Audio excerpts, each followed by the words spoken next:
You rolling? Yep.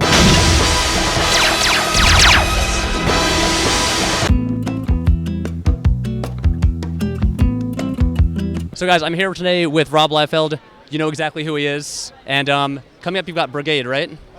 One of many projects, yes. Okay, cool. But we're not going to talk about that today. Sounds good. So basically, what I've learned from following you on Twitter is that you really know your shit when it comes to movies. Okay. So, gotta ask, what are the movies you've been digging this summer? I really love Godzilla. I'll tell you why. It felt like a movie I would have seen in 1977, 1978. Yeah. Today's audience could not wait for the shark. Steven Spielberg or Close Encounters, you had to wait the whole movie for the spaceship to arrive. Today, the spaceship would arrive at the 15-minute mark and blow everything up because they couldn't wait. Right. The thing about Godzilla, I loved the journey, the build-up, and then the payoff. And I read people online going, oh, not enough Godzilla. And I just go, it was a really well-made film. When Godzilla arrived, it mattered. I got more of him than I thought in terms of the physicality of the way he beat the other beasts. I mean, I love the whole journey, and I think that guy is a fantastic filmmaker. His name fails me now. Gareth Edwards is phenomenal. You've seen Monsters, right? I have. No, I bought that on demand like 4 years ago, 2009, fall 2009.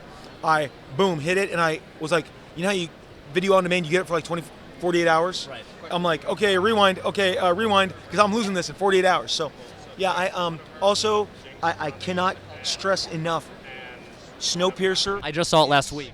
Amazing. On July 4th, it had been out a week. My son and I, 14 years old, I said, trust me, let's go see this movie. We went to the theater near us. We caught it, and it was awesome seeing my son that's the first kind of movie like that he's seen, a non-studio driven, less cliched, very inventive. I mean, when those two guys, when the train circled around and the snipers, they were shooting each other across the tracks, I was like, okay, my mind is being blown and his mind is being, it's the kind of movie that we talked about the whole drive home, the whole night during 4th of July, and the whole weekend, and we still talk about it. Snowpiercer, Godzilla, can't go wrong. Two fantastic movies. I totally agree. Yeah, it's amazing with Snowpiercer how it's all confined to this one train, this really narrow space, and they managed to do several really unique action scenes. Yeah, the axe fight. They found so many cool ways to shoot that in this really confined space. And the ominous when they flip the camera and you see Chris Edwards. Well, when they pan down and you see all the guys with axes from Chris Evans' point of view, and he's like, we're screwed. It just has that. Whoa, but it's like you said, I told my wife, because then after seeing it, we video on demand it at home, right. And I said, you're not going to be prepared. I know this movie looks gray and kind of like Terry Gilliam. They named a character Gilliam in it. I said, but in about 25 minutes, it's going to keep changing. I mean, when we drove home, I said to my son, it was The Wizard of Oz.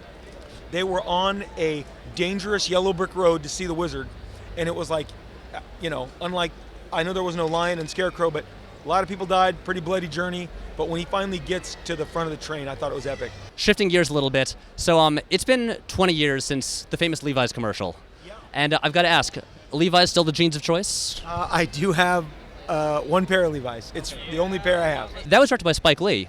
And so, if I'm not mistaken, are you the only comic creator to have starred in a Spike Lee joint? I believe I am at this time, yeah. But I'll be honest, he knows his comics. He 100%... to settle me down that day, because I was kind of nervous. There was a lot of pressure. The ad execs wanted the commercial to unfold a certain way, and it wasn't, and Spike just stopped the whole shoot, and we just sat down and talked about Fantastic Four, Jack Kirby, Stan Lee, Gene Colan, and I was just amazed at the depths. I mean, this guy bought comics, loved comics, knew comics. That's awesome. One final question, kind of random. If you had to fight anyone in the comic industry, who do you think you could take? I can take all of you. There's nobody. I'm like, I don't go, huh? You know what? I've tried to move him. I will tell you, people underestimate the mass and strength of Robert Kirkman. I saw him at New York Comic Con last year. He's a really imposing guy. We wrestled in the hallway once, and he did toss me around like a sack of potatoes. So I take that back. In my head, I think I can take all of you because I'm like the pit bull. You go, I can take you. Don't back down. But I guess we'll have to find out. Okay. Rob, thanks so much. Okay, thanks, buddy. You bet. What have I been listening to recently? I really like the Daft Punk album, as everyone does. It really is quite as good as people say. How about the churches? That's like I love Churches. They're astounding.